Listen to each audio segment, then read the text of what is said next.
Hello and welcome to SPM IS Academy. Today we will analyze important newspaper articles of 16th April 2022. Please note you can download the PDF version of today's newspaper analysis by clicking the link given in the comment section. You can also join our WhatsApp group through the link given in the description section for more study materials. This is the list of the topics that we will be covering from today's newspaper. And the first article is about the economics of oil bonds, and this topic is important from our syllabus GS paper 3 Indian economy point of view. सबसे पहले bonds के बारे में समझते हैं. देखिए bonds क्या होता है. It's a financial instrument of raising loan. ये बात तो आप समझते ही होंगे. मान लीजिए कि कोई कंपनी है XYZ, इसको मान लीजिए कि कुछ लोन चाहिए, तो वो फिर जाती है बॉन्ड मार्केट में, और बॉन्ड मार्केट में अपना वो कुछ बॉन्ड रिलीज़ करती है. जो इन्वेस्टर्स होते हैं वो बॉन्ड खरीदते हैं. उसके बदले में ये कंपनी उन इन्वेस्टर्स को बॉन्ड देती है और इन्वेस्टर्स उनको पैसा देते हैं.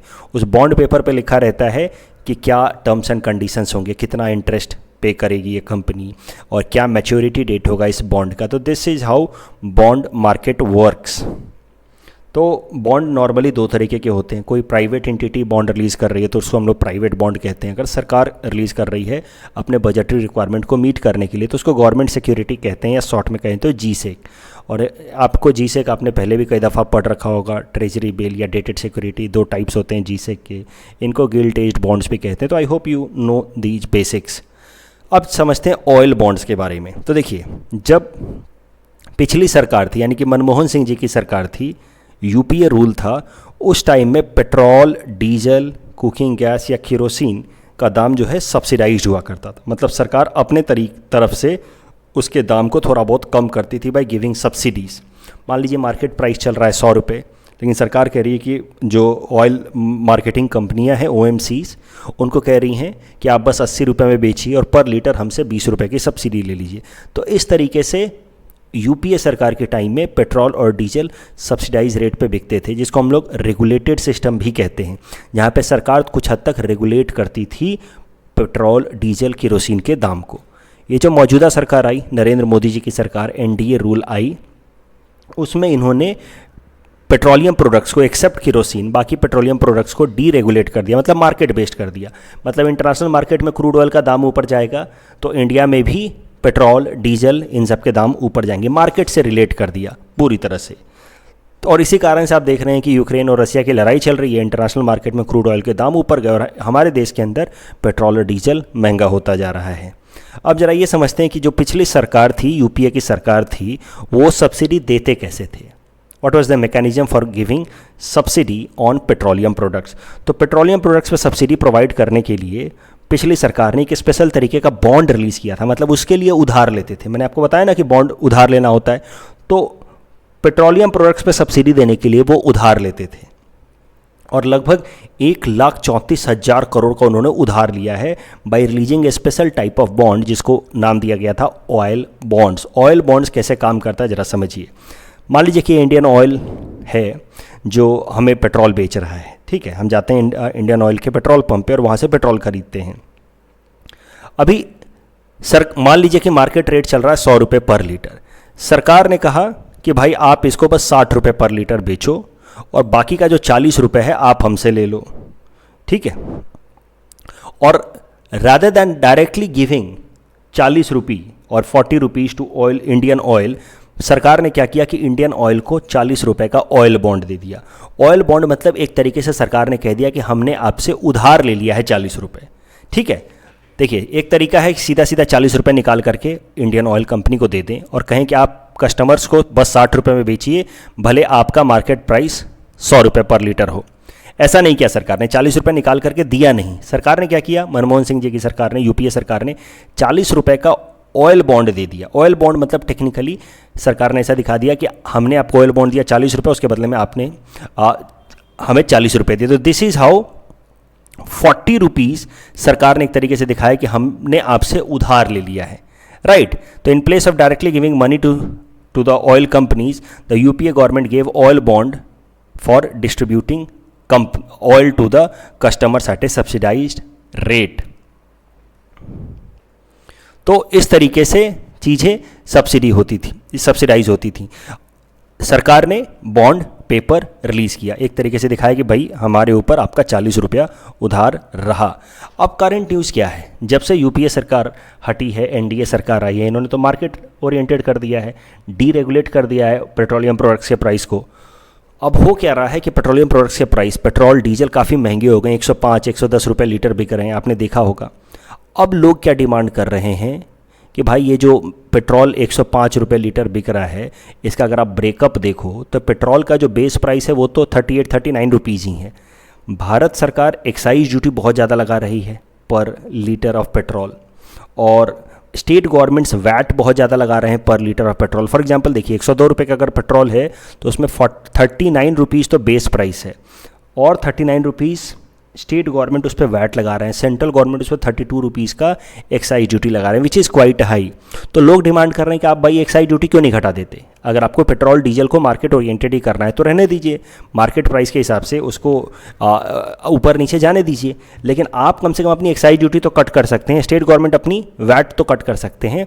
इस पर फिर हमारे फाइनेंस मिनिस्टर निर्मला सीतारमण जी ने पार्लियामेंट में जवाब दिया है कि देखिए, हम एक्साइज ड्यूटी इसलिए कट नहीं कर सकते क्योंकि पुरानी सरकार ने जो ऑयल बॉन्ड रिलीज कर दिया है इतना सारा, 1,34,000 करोड़ का, उस ऑयल बॉन्ड पे इंटरेस्ट भी तो चुकाना है, ऑयल बॉन्ड पे जो प्रिंसिपल अमाउंट है वो भी तो वापस करना है, और हम लोग अब इस एक्साइज ड्यूटी की मदद से पुराना जो सरकार ने, यूपीए सरकार ने ऑयल बॉन्ड रिलीज किया था, उसकी एक्साइज ड्यूटी, इस एक्साइज ड्यूटी की मदद से उस पुराने ऑयल बॉन्ड का इंटरेस्ट और प्रिंसिपल अमाउंट पे बैक कर रहे हैं। So this is the reason. तो मुद्दा ये है कि मौजूदा सरकार ने पेट्रोल और डीजल के दाम ऊपर जाने के लिए भी पुरानी जो मनमोहन सिंह जी की यूपीए सरकार थी उसको ब्लेम किया है, और कुछ हद तक ये ब्लेम जायज़ भी है। उनका बहुत ज़्यादा ऑयल बॉन्ड रिलीज़ किया हुआ, बहुत ज़्यादा सरकार के ऊपर लोन होना, और इस कारण से मौजूदा टाइम में एक्साइज ड्यूटी और वैट ज़्यादा है पेट्रोल और डीजल पे, जिस कारण से ओवरऑल कस्टमर्स को ज़्यादा प्राइस चुकाना पड़ रहा है। Overall it is leading to high inflation as well. आपने देखा कि कैसे पिछले 3 महीने से लगातार जो सीपीआई बेस्ड इन्फ्लेशन है वो 6% के रेंज से ऊपर है। इस टॉपिक के बेसिस पे ये प्रीलिम्स प्रैक्टिस क्वेश्चन हमने आपको दे रखा है। Please attend this question and you can submit the answer in the comment section. The next article is about UK deal with Rwanda on asylum seekers, and this topic is important from our syllabus GS paper 2 international relations point of view. It is also important from our syllabus GS paper 4 ethics and integrity point of view. पहले background समझते हैं। देखिए, हर साल कई सारे ऐसे illegal immigrants हैं जो इंग्लिश चैनल को क्रॉस करके फ्रांस या किसी दूसरे यूरोपियन कंट्री से इंग्लैंड में जाने की कोशिश करते हैं, क्योंकि इंग्लैंड में ज़्यादातर असाइलम सीकर्स या इलीगल रिफ्यूजीज इसलिए जाना चाहते हैं क्योंकि इंग्लैंड में पकड़े जाने का डर कम होता है। कारण, आप फ्रांस में हैं तो आपको फ्रेंच बोलना होगा, आप जर्मनी में हैं तो आपको जर्मन बोलना होगा, नहीं तो तुरंत आप पकड़े जाओगे कि आप आउटसाइडर हो। लेकिन इंग्लैंड में तो इंग्लिश बोलना है, और इंग्लिश बोलना तो पूरी दुनिया मोर और लेस जानती है, थोड़ा बहुत एक्सेंट वैसे डेवलप कर लेना है। सो this is why illegal immigrants wants to, even if they have entered into France or Germany, they want to go to England। उसके अलावा इंग्लैंड में इन जनरल लाइफ भी बेहतर है। मुद्दा ये है कि अगर डाटा देखा जाए तो हर साल कई सारे इस तरह के illegal refugees, illegal immigrants England जाते हैं, और इस तरह ये डाटा भी आप देख सकते हैं, बीबीसी का ये डाटा है कि कैसे साल दर साल 2019 में इतने इलीगल इमिग्रेंट्स आए, 2020 में ये येलो कलर से दिखा है, 2021 में और भी ज़्यादा, 2022 अभी अप्रैल तक में आप देखिए इतने आ चुके हैं। सो this is how year on year the number of illegal immigrants entering into UK is on the rise. कई सारे लोग काफ़ी इल फेटेड आउटकम से भी गुजरते हैं, जैसे कैसा स्मगलर लोग क्या करते हैं, चोरी छुपे लोगों को लाने की कोशिश करते हैं। तो एक बार इस तरह से 39 Vietnamese people were being transported to England in illegal manner, और उन लोगों को एक रेफ्रिजरेटेड लॉरी में डाल के लाया जा रहा था। जब तक वो इंग्लैंड पहुंचे तब तक सारे के सारे लोग पूरी तरह से जम चुके थे। सो इस तरह के ट्रेजिडीज़ भी हो चुके हैं while transportation of illegal immigrants to England. अब सवाल ये उठता है कि सर ये इंग्लैंड या यूके ये इलीगल इमिग्रेंट्स को वापस अपने अपने देश क्यों नहीं भेज देता? आखिर इलीगल इमिग्रेंट्स आने तो आने दीजिए, उनको वापस भेज दे वो अपने देश में, अपने बॉर्डर सिक्योरिटी को बढ़ा दे और अपने अपने देश में वापस भेज दे। बट इंग्लैंड ऐसा नहीं कर सकता। वैसे आई होप आप समझते हैं यूके और इंग्लैंड के बीच में भी अंतर है। अगर आपको अंतर अच्छे से ना पता हो तो आप मुझे बताइए, मैं दोनों के बीच का अंतर आपको अगले न्यूज़पेपर एनालिसिस में डिटेल में बता दूंगा। ठीक है, तो यूके ऐसा नहीं कर सकता, जो इस तरह के लीगल इमिग्रेंट्स हैं उनको वापस अपने अपने देशों में नहीं भेज सकता, because UK is signatory to Vienna convention of 1951 and its protocol of 1967। तो कन्वेंशन मोटे मोटे इंटरनेशनल एग्रीमेंट्स होते हैं और उनको इम्प्लीमेंट करने के लिए फिर अलग अलग प्रोटोकॉल साइन किए जाते हैं। तो रिफ्यूजीज़ को लेकर के कन्वेंशन है वियना कन्वेंशन ऑफ 1951 और उसके अंदर एक प्रोटोकॉल ऑफ 1967 और जिसका सिग्नेटरी है यूके। और Vienna convention on refugees follows the principle of non refoulement. Non refoulement simply means कि a refugee should not be return to a country where they face serious threat to their life और freedom. मुद्दा ये है कि मान लीजिए कि कोई कंट्री ए है, ठीक है, और इस कंट्री ए से लोग कंट्री बी में जा रहे हैं, लीगल रिफ्यूजी जा रहे हैं, और अगर ये कंट्री बी वियना कन्वेंशन का सिग्नेटरी है तो वो इन रिफ्यूजीज़ को वापस से भेज नहीं सकता। दैट इज़ द कंसेप्ट और that is the principle of non रिफॉल्वमेंट।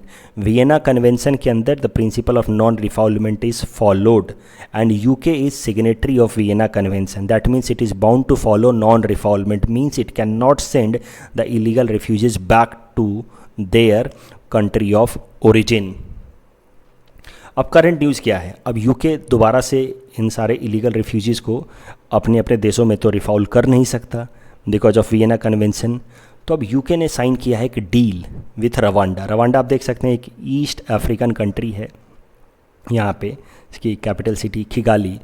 उसके साथ एक डील साइन किया रवांडा की सरकार के साथ, जहाँ पे यूके ने 120 मिलियन यूरोज दिया है यूके की रवांडा की सरकार को। यूके ने रवांडा की सरकार को 120 मिलियन यूरोज दिया है कि आने वाले 5 सालों में जो भी यूके के अंदर रिफ्यूजीज आएंगे उनको वो लोग यूके रवांडा में रीसेटल कराएगा।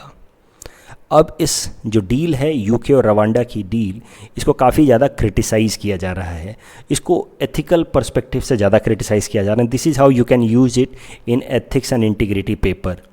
सबसे पहला क्रिटिसिज्म है कि this particular deal is evasion of moral responsibility by using money power.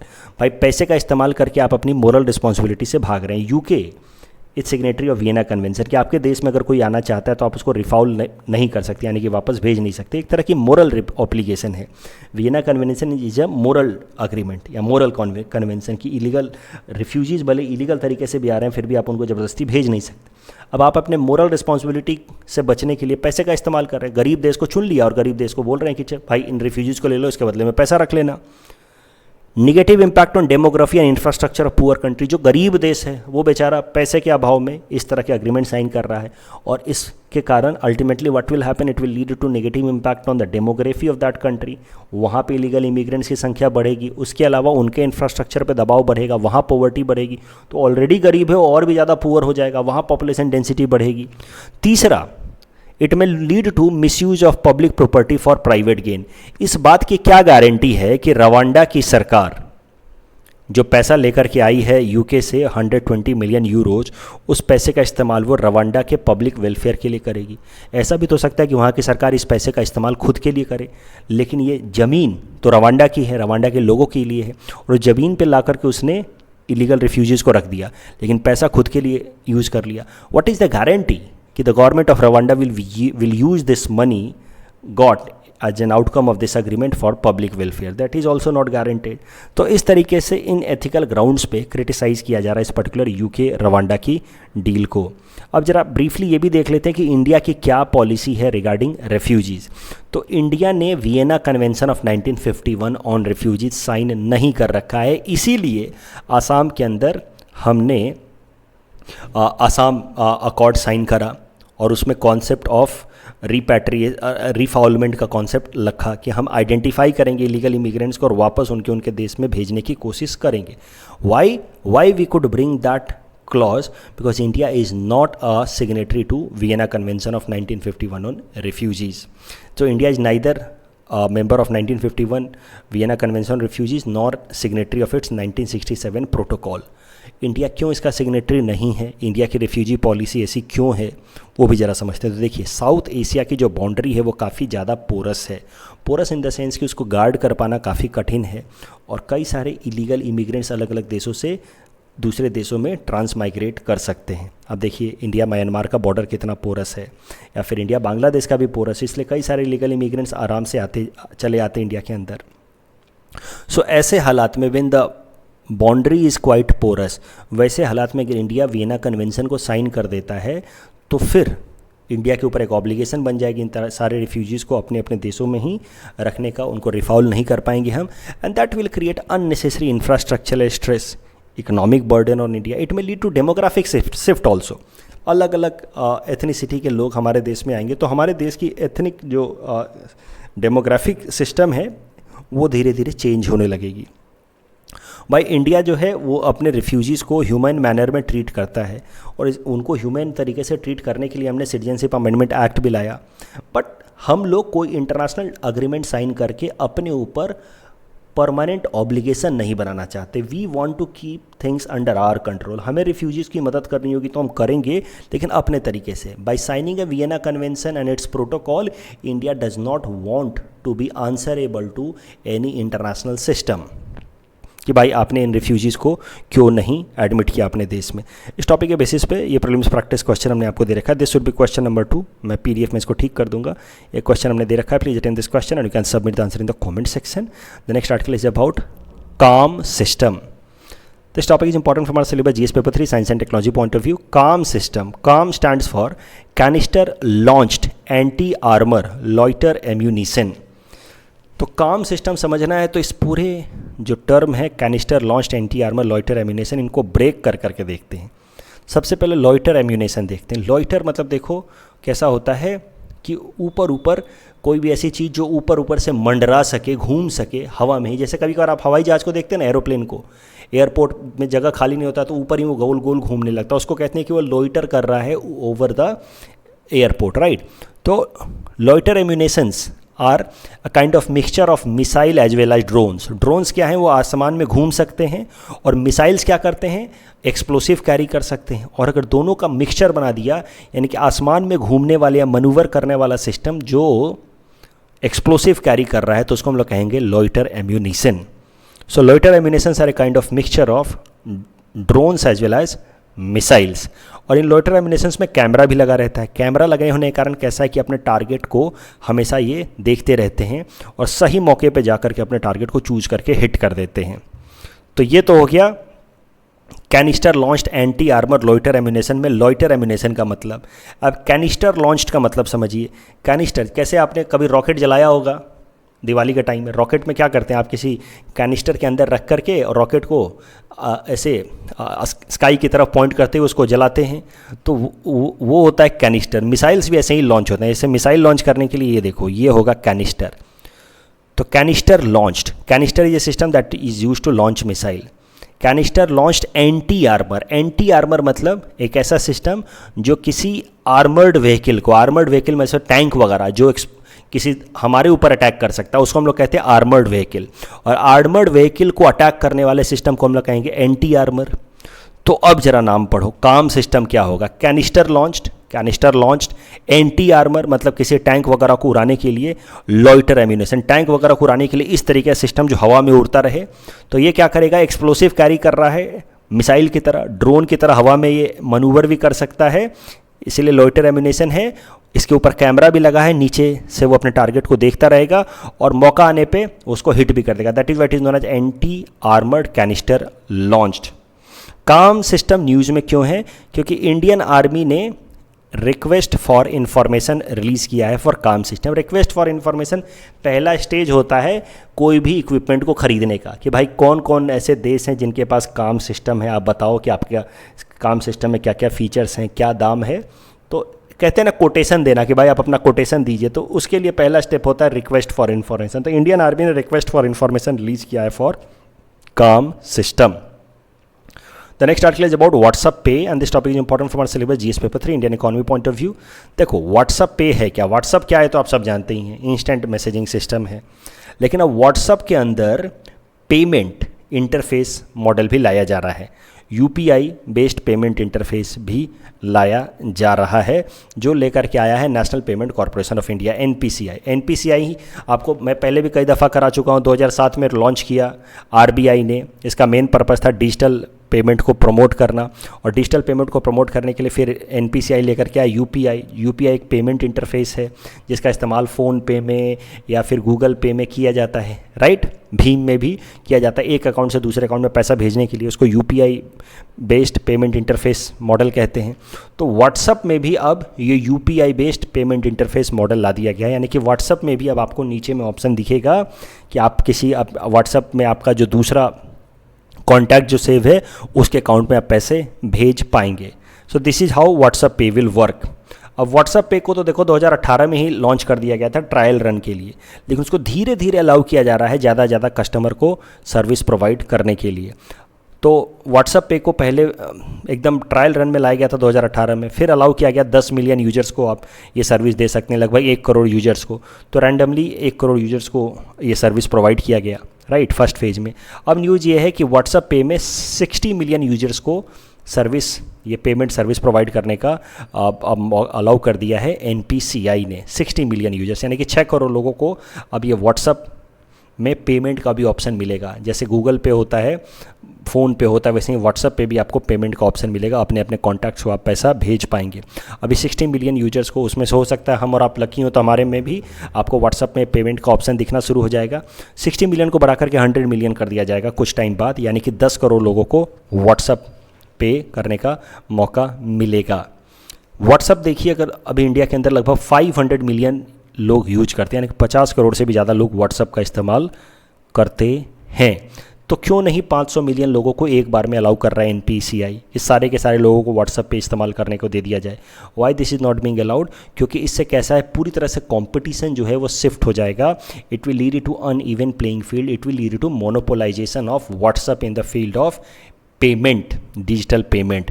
होगा क्या कि व्हाट्सअप 50 करोड़ लोग इस्तेमाल कर रहे हैं, सबको अगर व्हाट्सअप पे मिल गया तो फिर गूगल पे, फ़ोन पे, इन सब का पूरी तरह से मार्केट ही ख़त्म हो जाएगा। और मार्केट ख़त्म, मोनोपोलाइजेशन आ जाएगा किसी एक कंपनी का, तो फिर कंपटीशन ख़त्म, और कंपटीशन नहीं तो फिर कस्टमर्स के लिए बेहतर सर्विस नहीं। कंपटीशन जब जब होता रहता है तो कस्टमर्स को as a result of that competition customers keep on getting better services at cheaper price. तो इसी कारण से कंपटीशन को चलाए रखने के लिए व्हाट्सअप को भी सिर्फ 60 मिलियन यूजर्स को अलाउ किया गया है व्हाट्सअप पे प्रोवाइड करने का, और वो बढ़ा करके 100 मिलियन यूजर्स तक किया जाएगा। इनफैक्ट कंपटीशन को चलाए रखने के लिए NPCI ने क्या नियम बनाए हैं कि किसी भी प्लेटफॉर्म के पास 30% से ज़्यादा ओवरऑल मार्केट कैप्चर नहीं होना चाहिए। यानी कि अगर 100 करोड़ लोग इस्तेमाल कर रहे हैं डिजिटल पेमेंट, तो किसी भी कंपनी के पास 30 करोड़ लोगों से ज़्यादा उनका कस्टमर बेस नहीं होना चाहिए। अगर मौजूदा हालात आप देखें तो फ़ोन पे के पास 49% मार्केट शेयर है, जबकि गूगल पे के पास 35% मार्केट शेयर है फॉर डिजिटल पेमेंट। और इन तीनों ही कंपनियों को, फ़ोन पे और गूगल पे को, NPCI ने मौका दिया है, टाइम दिया है टिल द एंड ऑफ 2022 कि आप अपना ओवरऑल मार्केट शेयर को घटा करके 30% से नीचे ले आएँ। व्हाट्सअप को अभी 500 मिलियन यूजर्स को एक बार में अलाउ कर दिया गया, तो व्हाट्सअप पूरी तरह से सिस्टम को बदल देगा। व्हाट्सअप अकेला उसका मार्केट शेयर 70-80% तक हो सकता है। कल जो हमने आपको प्रैक्टिस क्वेश्चन दिया था उसका आंसर देख लेते हैं। EWS quota as a result of 102nd amendment, GST for 101st and NCBC 102nd, NCBC for 102nd, EWS for 103rd and GST for 101st. So the correct answer is option C. And Lata Dinanath Mangeshkar award से related कौन सा statement सही नहीं है? Not correct, both the statements are not correct, so the correct answer is option C. That's all from our side for today. Thanks for watching.